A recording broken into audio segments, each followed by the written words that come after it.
MP board class 11th chemistry paper solution 2026 का जो आपका पेपर है, यानी आज के पेपर की मैं बात कर रहा हूँ। हमारे बच्चों का जो पेपर है उनके लिए मैं लगातार तैयारी करा रहा हूँ और इसी श्रृंखला में ये पेपर एक ऐसा पेपर लेकर आया हूँ ना, इनमें से आपको 70 से 80% पेपर देखने को मिलेगा। आप अच्छे अंक प्राप्त करें, इस चैनल का उद्देश्य यही है। मैं शुरुआत में ही बता रहा हूँ, पूरे का पूरा पेपर सेम नहीं आएगा, लेकिन बच्चों यदि मेरे द्वारा जो बताया गया क्वेश्चन पेपर है ये वाले आपने पूरे पेपर कर लिए तो ये बता दूं कि आपको पूरे 70 के 70 नंबर आएंगे। यदि आपने सेट ए भले आए, सेट बी भले आए, सेट सी भले आए, डी ई एफ कैसे आएगा, ये रिसर्चेबल कंटेंट है। ऐसा नहीं कि हर कहीं से बताते, लेकिन आप सोच रहे कि नहीं एक ही पेपर से सारा कबाड़ा मिल जाए, तो एक पेपर में कबाड़ा नहीं मिलता है। इतनी तो बात तो आप जानते ही हैं। चलिए तो देर ना करते हुए फटाफट से इस केमिस्ट्री के पेपर को अपन सोल्व करेंगे। क्वेश्चन पढ़ते हैं। प्रश्न नंबर जो 1 कह रहा है वो कह रहा है आपका कि सही विकल्प चुनकर लिखिए।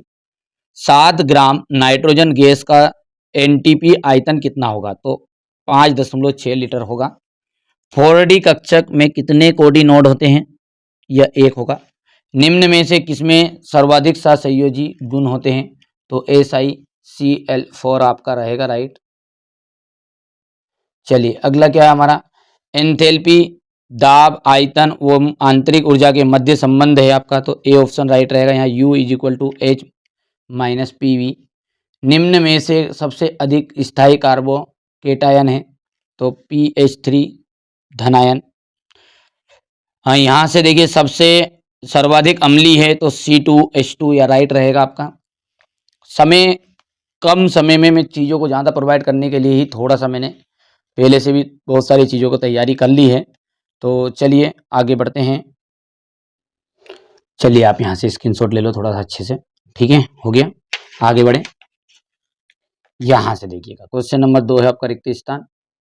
पहला क्वेश्चन क्या कह रहा है हमारा यहाँ पर कि 0.00300 के सार्थक अंकों की संख्या कितनी है? तो 3 है, ठीक है। समूह 16 के तत्वों को सामान्य रूप से चेल्कोजन कहा जाता है, ठीक है। PCl5 के अणु में sp3d संकरण पाया जाएगा। C3O2 में कार्बन की ऑक्सीकरण संख्या जो होती है या तो 4/4/3 लिख दो, ठीक है, इस तरीके से लिख सकते हैं अपन। एल्कोहल का समावयवी है तो ईथर है एल्कोहल का समावयवी। इसमें अभिक्रिया में जो यौगिक है CH3 COOH HCOOH, कोई दोनों में से एक लिख दो आप, एसिटिक अम्ल। ये हमारे इंग्लिश मीडियम वाले बच्चों के लिए है, ठीक है। नीचे स्क्रीनशॉट ले लिया, लेते जाओ फटाफट।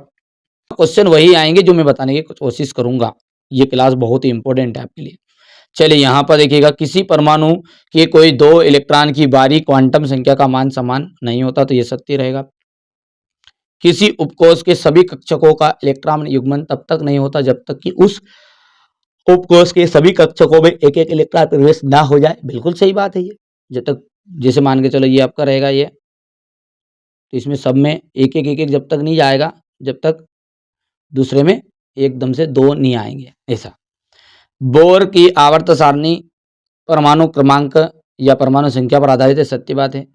अब यहाँ पर देख सकते हैं क्लोरीन 4 होता है क्या? नहीं, क्लोरीन का जो होता है ना वो होता है 3.16 और फ्लोरीन का होता है 4। ये बोल रहा है क्लोरीन, याद रख लोगे, पक्का याद रहेगा।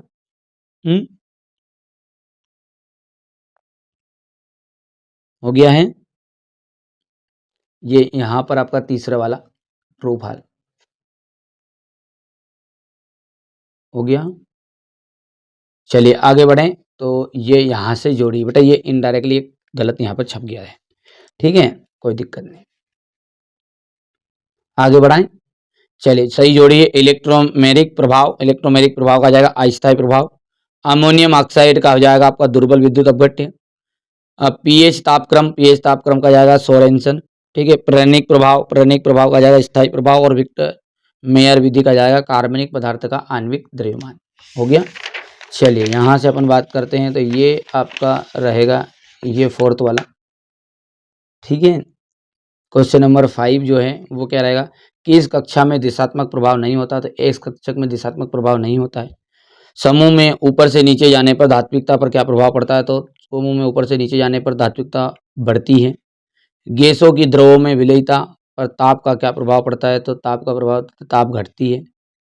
हेन्स डरनसन समीकरण लिखना है आपका, ये हो गया। परम शून्य ताप पर किसी क्रिस्टलीय पदार्थ की एंट्रोपी कितनी होती है? तो शून्य होती है। हो गया है। यहाँ से आप देख सकते हैं ये क्वेश्चन रहेगा आपका। N+L का नियम उदाहरण के साथ समझाइए। हुंड का नियम उदाहरण के साथ आपको समझाना है। ठीक है। यहाँ से देखिए सिग्मा और पाई बंधों की संख्या कितनी होती है। ठीक है भैया। और यहाँ पर देखिए सिग्मा और पाई बंध में अंतर आपको, ये क्वेश्चन नंबर 8 है आपका। ये क्वेश्चन नंबर 8 है आपका। sp3 संकरण को एक उदाहरण की सहायता से समझाइए। ऊष्मागतिकी तंत्र या निकाय को परिभाषित करना है आपको। हो गया। यहाँ पर आप देख सकते हैं NH3 लुईस क्षारक क्यों है? जल ध्यान रखना है। pH को परिभाषित करिए। समायन प्रभाव, रेडॉक्स अभिक्रिया, ऑक्सीकरण संख्या की गणना करनी है आपको। ये क्वेश्चन नंबर 13 आपका। आवर्त तालिका के आवर्त में बाएं से दाएं जाने पर निम्नलिखित गुणों में क्या परिवर्तन होगा? ये क्वेश्चन नंबर आपका 14 है। हो गया। यहां से आप देख सकते हैं ये क्वेश्चन नंबर 15 है। एल्केन तथा एल्कीन सजातीय श्रेणी के प्रथम 5 सदस्यों के संरचना सूत्र लिखिए। इलेक्ट्रॉन स्नेही तथा नाभिकरण नहीं, उदाहरण सहित। ये आपका क्वेश्चन नंबर 16 रहेगा। ये यहाँ से इसका थोड़ा वाला हो गया। यहाँ से क्वेश्चन नंबर 17 को देख सकते हैं आप। गुणित अनुपात का नियम। क्वांटम संख्या क्या है? चारों क्वांटम संख्याओं की जानकारी दीजिए। और रदरफोर्ड का परमाणु मॉडल का अभिग्रहित और इस मॉडल के दोष।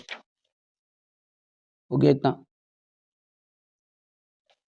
चलिए क्वेश्चन नंबर 19 के बाद में ये आपका रहेगा क्वेश्चन नंबर